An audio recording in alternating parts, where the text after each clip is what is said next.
శరణమయ్యప్ప.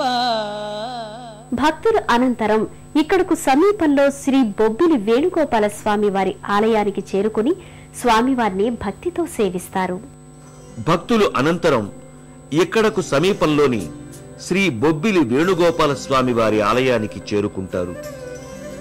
మహిమాన్వితమైన ఈ ఆలయం మచిలీపట్నం, నిజాంపేట ప్రాంతంలో ఉంది.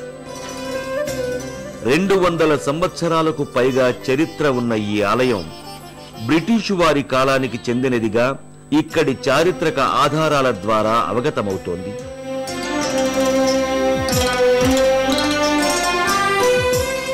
అతి పురాతనమైన ఈ దివ్యాలయం అలనాటి కట్టడాలతో అలరారుతోంది.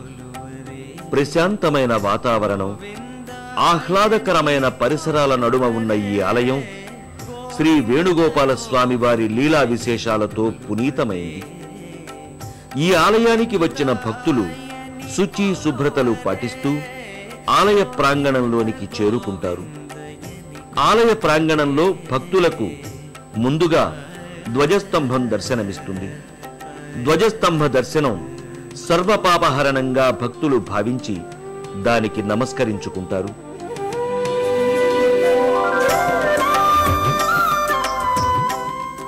ధ్వజస్తంభానికి అత్యంత సమీపంలో ఓ తులసి చెట్టు కానవస్తుంది. స్వామికి తులసింటే మహాప్రీతి. దానికి గుర్తుగా స్వామి మెడలో ధరింపజేయడానికి, తీర్థానికి ఈ తులసి చెట్టునే ఉపయోగిస్తారు.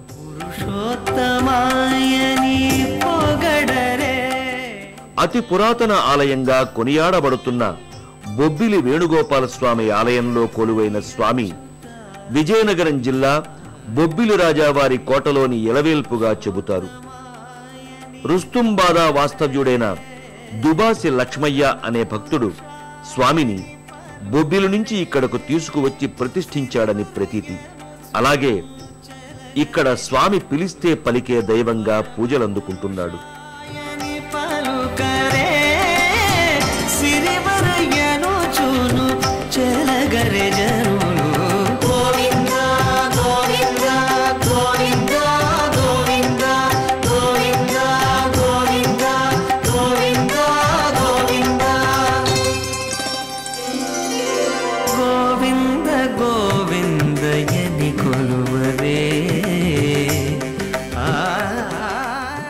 గర్భాలయంలోకి చేరుకున్న భక్తులు శ్రీ వేణుగోపాల స్వామివారి దివ్యమంగళ రూపాన్ని దర్శించి అలౌకికమైన ఆధ్యాత్మికానందానికి గురవుతారు.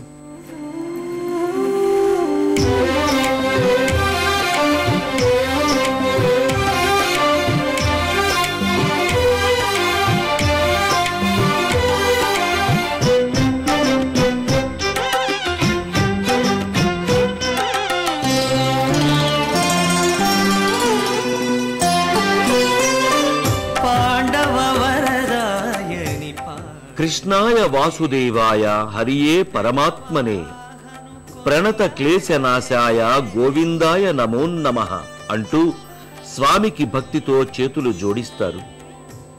విశాలమైన నేత్రాలు, తిరునామం ధరించిన స్వామికి ఇక్కడ మీసాలు ఉండడం విశేషంగా చెబుతారు. స్వామికి మూలమూర్తికి సమీపంలో